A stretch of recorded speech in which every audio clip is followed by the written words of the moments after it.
Sí, ¿cuántos años se cumple? Es Porque son 55. 55 son 65 años, ¿sí? ¿Da eso? Sí, acá Uli me dice que sí. 55 perfecto. al 2005 son 50, al 2015 son 60 y ahora 65. Claro, estamos con una destreza aritmética importante, ¿eh? Sí, y lo hice sin los dedos, ¿eh? Yo conozco gente que estuvo en la plaza ese día. ¿Qué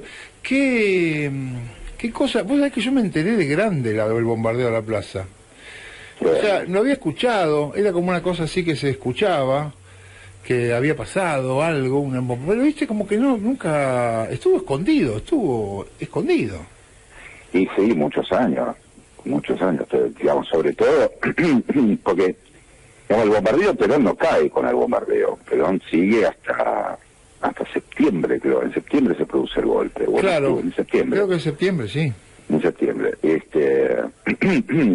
el bombardeo decía a mediados de junio, es decir, queda lo que queda de junio, julio, agosto, y lo que queda de septiembre, es también gobierno del presidente Perón, digamos. Claro. Nada más que tenía este antecedente de que la derecha o los gorilas habían bombardeado la Plaza de Mayo, ¿viste? Con aviones que tenían una cruz pintada además, ¿viste? O sea que era un momento muy particular del gobierno de Perón. O sea, tenía bastante desbanque, vamos a decir así, de distintos sectores. Sí. El ejército lo apoyaba todavía, porque Perón tenía una ascendencia importante con el ejército. Claro. No pasaba lo mismo con la Armada, por supuesto, y tampoco con la Fuerza Aérea. De hecho, está demostrado eso, porque también Menéndez bombardeó en el mes de septiembre, que sale desde Mar del Plata, la flota bombardea la destilería de Ensenada, por ejemplo, de YPF, desde los barcos en la costa, ¿viste? Esto fue después, fue cuando se le dio el golpe a Perón para que suba Lonardi. Sí. Pero... Ahora, ¿qué crimen enorme, ¿no? Bombardear una plaza donde hay gente caminando, pibes que iban y venían de la escuela, ¿no? El mediodía fue, creo. Sí, mataron a centenares de personas. sí. Y que haya quedado como borrado de la historia y como que también esa derecha, esa facción que hoy reivindica ese golpe, que todavía se habla de la caída de Perón, que Perón como si hubiera caído de algún lado, Perón lo echaron con estas cosas, y te hablan de grieta, y te hablan de la violencia del peronismo, ¿no? La verdad, el peronismo jamás bombardeó a nadie, ni a uno bombardeó. No. Pero es un escenario muy parecido, ¿viste?, al que planteó la derecha del siglo XXI. Porque, digamos, esa derecha hacía eso, mataba gente en nombre de la libertad. Sí, claro.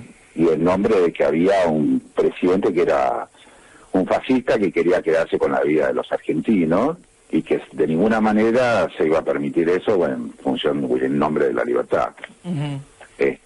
Y una cosa parecida está pasando, ¿viste?, en la derecha del siglo XXI. En nombre de la libertad, en este caso ya son más explícitos, pueden decir libertad de mercado, ¿viste? Sí, no, pero hablan también de las libertades, ¿no? Cuando a nosotros nos dicen que no vamos a laburar más en ningún lado para que exista libertad de prensa, por ejemplo, para que exista libertad de expresión. Sí. Bueno, no importa lo que digan los tipos, ¿no? Yo también estoy en esa... transitando eso, que no importa lo que la derecha diga, porque las palabras no las usan para expresar ideas, sino que las usan nada más que para hacerte trampa y atacarte. O sea, no las usan como nosotros las palabras.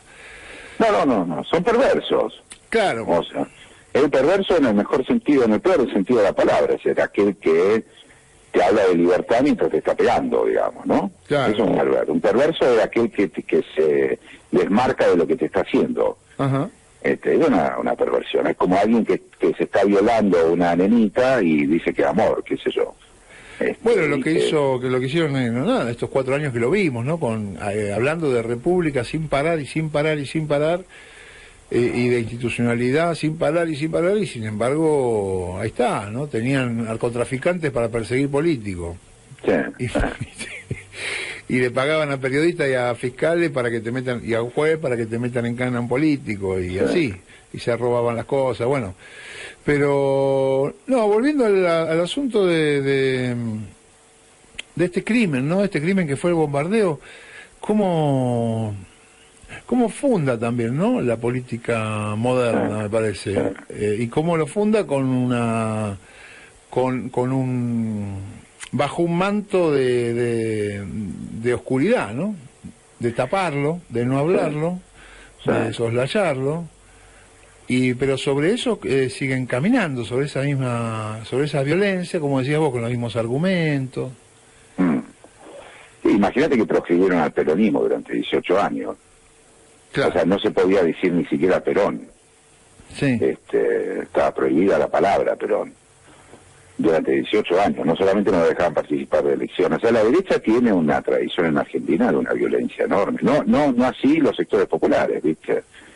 No. El peronismo y los sectores populares nunca fueron de estos niveles de crueldad y de violencia. Vos sabés que en su momento barra con el tema de los registros del bombardeo, porque el bombardeo duró un tiempo largo, no es que pasó un avión, tiró una bomba y se fue. O sea, bombardearon Plaza de Mayo, pero también bombardearon la zona de la residencia presidencial, que estaba donde está la Biblioteca Nacional, ¿viste? Sí.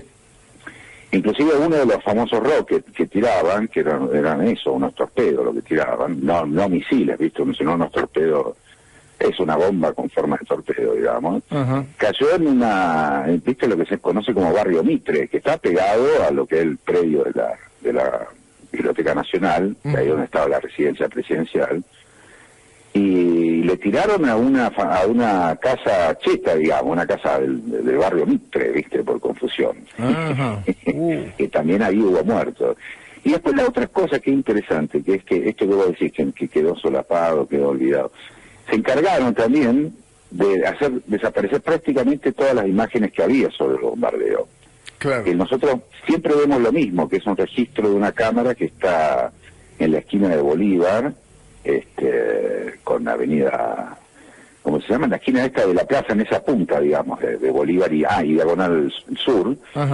Estaba parado ahí y es el que muestra las imágenes, sobre todo en un momento en el que cae una bomba grande en la Casa de Gobierno, ¿viste? Que se ve el humo y qué sé yo. La cantidad de muertos que hay no se saben, porque una de las bombas que tiran entró en la boca del subte, ¿viste? Sí. Y no se sabe cuántos muertos hay, porque los despedazaron, digamos. Entonces, no sé, lo que se contabilizaron fueron 300 cadáveres, más o menos, pero no se sabe con exactitud tampoco cuánta gente mataron en el bombardeo, ¿viste? Qué locura. Bueno, esto que vos decís que fue largo, porque yo tengo las historias de gente que fue a la plaza a defender, no sé, ¿viste? Esas locuras que hace la gente, porque hacemos a veces, supongo que muy enojados, no sé qué, se iban para la plaza y los bombardean. Sí, y tiraban, porque el ejército también se apostó ahí, tuvo tiempo de hacer un mínimo despliegue, y tiraban con armas antiaéreas, digamos, ¿no? Pero después de un tiempo largo, después de que las bombas hayan hecho los destrozos que hicieron y las muertes. Todavía el Ministerio de Economía, lo que sigue siendo el Ministerio de Economía, están las marcas de las esquirlas de los bombardeos, ¿viste? Está picado. Sí, está picado, está todo picado de frente de mármol, ¿viste? Y ahí uno que tenés como una sensación de que efectivamente la violencia que hubo ahí en esa plaza fue brutal. Y claro. El olor a sangre, te diría, ¿viste?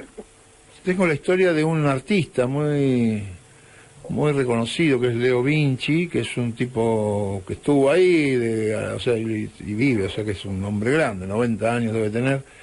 Está bárbaro, Leo Vinci, y él dice que había salido de la escuela con los compañeros, estaban jugando al mejor estilo los pendejos que se corren y se hacen cosas y te persigo y te pegué y yo te corré, y en esas corridas él, no sé qué, en esa joda de niños, él se manda para el subte, en una boca de una de las bocas del subte, y ahí cae la bomba. Cae la bomba afuera. Dice, yo me salvé por estar jugando, porque salí corriendo, porque estábamos pelotudeando. De esas historias debe haber decenas y decenas. Sí. Lo que pasa es que, claro, la Libertadora se encargó también durante todos esos años de proscribir cualquier relato y narrativa concreta y testimonial de lo que pasó ahí, ¿viste? Porque había mucha gente que podía contar lo que había pasado. testimonialmente, pero bueno, hubo un cerrojo. Sí. En nombre de la libertad hubo un cerrojo, hubo proscripciones, asesinatos. No hubo rendición de cuentas de esto, ¿no? No, A no, nadie no. le fueron a decir, usted estuvo ahí, o usted pertenece a tal lado y estuvo tirando bombas en la Plaza de Mayo donde estaba gente. No, no pasó nada, ¿no? No, es más, lo que pasó yo creo que es bastante contradictorio en la historia del peronismo, porque después de ese bombardeo, Perón hace un movimiento que sería como la apertura a la oposición. Entonces habilita Radio Belgrano para que la oposición, yo me acuerdo del discurso de Alfredo Palacios, por ejemplo, grabado en Radio Belgrano, en donde después del bombardeo, en el que, bueno, él plantea, por supuesto, todas sus críticas al peronismo y a Perón, pero empieza como una apertura política, de dejar que el radicalismo, que otras fuerzas tengan expresión pública en los medios de comunicación que eran públicos, intentando, digamos, como una especie de negociación con los sectores golpistas que ya estaban asediándolo desde hacía tiempo, desde el año 52, ¿viste? Sí. Así que hace su intento raramente, significa el bombardeo como una posibilidad también de establecer algún tipo de diálogo con la oposición. Eso fue lo que hizo Perón también, que es bastante contradictorio, porque en el medio de eso sale el discurso de por cada uno de nosotros caerán 5 de ellos. Claro. En un momento en el que también él estaba contradictorio, porque él estaba haciendo una convocatoria a vamos a decir, la discusión pública de las diferencias, y termina diciendo esa frase, ¿no? En un contexto en el que lo que se estaba viviendo era una apertura y también la otra posibilidad, la posibilidad de una confrontación civil, que en Argentina no se dio de pedo, digamos, ¿no? No, bueno, porque Perón la evitó. La frenó, sí. Sí, dijo que no. O sea, todos estos meses que estamos hablando, que son entre junio y septiembre, había una voluntad de Perón de abrir el esquema, digamos, de participación, aún después de bombardeado. Eso es lo más llamativo de todo, ¿viste? Inclusive, aún de que haya sido también bombardeado por Rojas desde la fragata en el año 52, ¿viste? Porque ya venía una historia ahí de confrontación de la derecha que estaba representada militarmente por estos sectores de la Armada y la Fuerza Aérea, sobre todo de la Armada. La Armada siempre fue la más terrible en la historia de las Fuerzas Armadas, ¿viste? Por eso está la ESMA, digamos, ¿no? Sí. Pero eso es raro, ¿viste? Pero debe haber sido, yo creo que uno de los momentos, esos meses son de los momentos más complejos para entender el peronismo.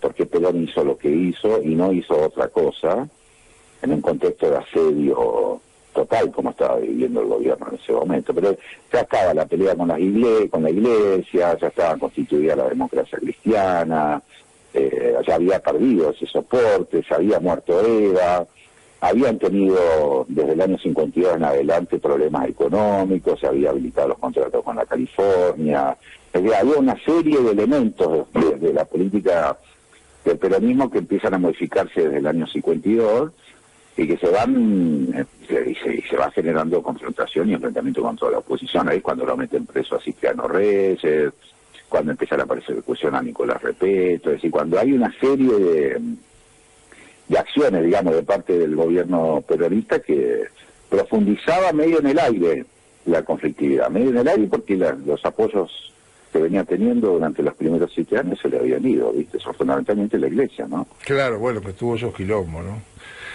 Pero bueno, nada, hay que... Yo ni lo nombré el tema porque viste que yo trato de que después el programa tenga... Si no, después me quedo teñido de estas cosas, me cuesta mucho salir, entonces ni toqué el tema, pero a mí me parece que tenemos que hablar, ¿no? Porque es un crimen que yo creo que abre un estilo de violencia después asordinada, por supuesto, salvo la dictadura genocida, pero la derecha tiene este bombardeo fundacional y no del cual nunca han renegado, ¿no? Sí. Nunca se arrepintieron, nunca dijeron la verdad, qué locura lo que hicimos. Y que habla también de las dificultades que hay con esto, que ahora un día el imbécil de la nata le puso la grieta, ¿no? Sí. ¿Qué es esto? Una parte del país que quiere eliminar al otro. Pero que no es de ida y vuelta, digamos, ¿no? Esta parte del país donde estamos nosotros no queremos eliminar a la otra parte, pero ellos sí No. Para mí no es grieta, son cráteres, digamos. Sí. Cráter y salas de tortura, esas son las cosas que la derecha impuso, no son grietas, son directamente esas formas, ¿viste? La derecha tiró cuerpos vivos en aviones también. Claro. En nombre inclusive de la libertad y todo lo que vos quieras, ¿no? Pero le ponían el pentotal y los tiraban por el río y aparecían en el mar Chiquita, ¿viste? Flotando unos cadáveres podridos. Eso también hizo. O sea que siempre fue mucho más sanguinario que el pueblo. El pueblo argentino es mucho más pacífico de eso. En la confrontación es mucho más pacífico y más más culposo, yo creo también, de ser algo de esa naturaleza, ¿no? Y agarra y se manda a guardar. Se manda a la resistencia, al silencio, a los sótanos, claro. Se retira, se aleja, se guarda y espera que descampe, ¿viste? Bueno, los 4 años de Macri, que yo el otro día pensaba, ¿no? También en eso, cuando uno a veces critica que el gobierno no tiene, a veces que que parece que le falta un poco de polenta, de golpear la mesa, de no sé qué. Durante estos 4 años el pueblo peronista se guardó, nos guardamos, o sea, salvo 2 o 3 manifestaciones, marchas absolutamente pacíficas y ordenadas todas, salvo un par de quilombos, pero que no son representativos, y tampoco son representativos de la crisis donde nos metió Macri, ni es representativo de la opresión que nos ejercía el macrismo y la violencia de la miseria donde nos metía el macrismo todos los días, la violencia simbólica que ejercía el macrismo sobre todos nosotros, y nos la bancamos, loco, no salimos a tirar piedra, que era lo lógico. Un pueblo que estaba siendo expoliado día tras día. Acordate cuando, bueno, o sea, nos olvidamos. Acordate lo que fue durante el macrismo. Cuando la luz pasó de costar 100 pesos a costar 3.000. Y te echaban del laburo y que terminaban los laburos y te decían que vos eras una mierda y te decían, bueno, no, porque vos sos la grasa militante, no, porque ustedes son todos chorros, no, porque y te daban y el pueblo tuvo tuvimos una actitud de mucha calma. Digo esto, lo de Alberto, porque creo que también tenemos que acordarnos también por qué nosotros nos hicimos los boludos. Sí, porque sabíamos que íbamos a volver. Porque sabíamos que era la manera, que a veces hay que hacerse el boludo. Sí, fue una actitud muy inteligente para mí. Lo que pasó, digamos, en estos 4 años, el peronismo logró refugios mucho más interesantes que los que se lograron en la resistencia, digamos, ¿no? En los 18 años de resistencia.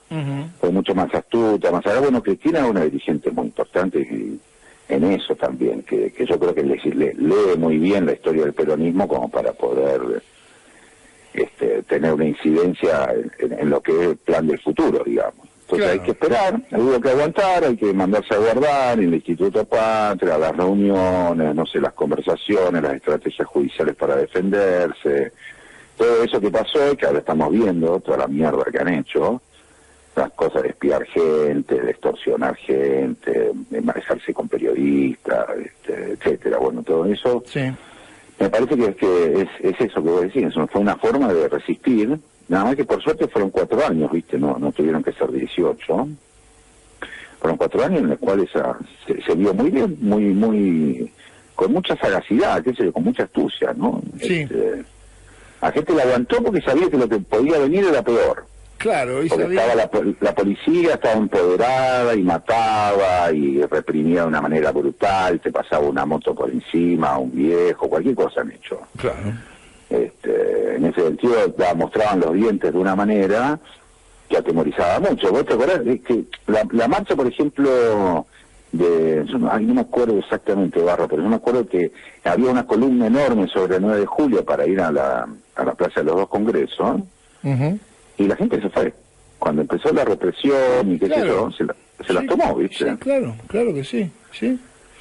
Al grito de vamos no, porque nos van a masacrar, y encima no vamos a poder Y yo he estado decir nada. en alguna de esas y también convenciendo a algunos compañeros que decían, no, quedémonos a aguantar, ¿viste? Quedémonos, ¿cómo nos vamos a ir? Hay que aguantar, y no era momento de hacer ese tipo de aguante. Claro, claro. No era momento. Lucho, te Barrita. paso el transistor. Ok, tengo una buena noticia, ¿eh? A ver. También neumático, No. sí, después de 10 días. ¿Cómo hiciste? ¿Conseguiste? ¿Cómo aflojaste? No, tuve que pedir ayuda. Ah, bueno. Con ayuda. Viste, a veces hay que pedir ayuda, Lucho. Sí, cosa que, vale, es raro porque yo llamaba y digo, mire, la verdad que está pegada la tuerca, hacen falta una llave tubo de 18 milímetros. Sí. Y, por favor, que venga el mecánico con una tubo. Venía el mecánico y traía de 19. Digo, no, papi, te dije 18, porque... Claro, ¿por qué? Después venía otro mecánico también, con una de 17. Le dije, no, te dije 18 milímetros. Es Así que difícil. finalmente la pegué, con uno que vino con una llave de 18. Bien, uno que... Por favor. Pero fue como un bingo, ¿viste? Han cantado niña. Ay, Sí. Lucho. Era no paraba. Bueno, Barra, pero te quería despedir con esta buena noticia, Bueno. por lo menos tengo un auxilio puesto. La verdad que me alegro que haya conseguido la llave de 18. Bueno, Luchito, agarrá la manija que yo Dale. tengo que ir a hacer cosas. Mira, lo veo la forma, tiene de 18 milímetros. No La me manija digas, esta. ¿en serio? Sí, ¿Es de 18? sí, claro, por eso, ¿no? Muy buena noticia. Gracias, Barra. Quédatela para el auto, Sí, dejá la pongo en el baúl, la pongo en el baúl. Bueno, Te mando un abrazo, Barra. nos vemos, un beso grande.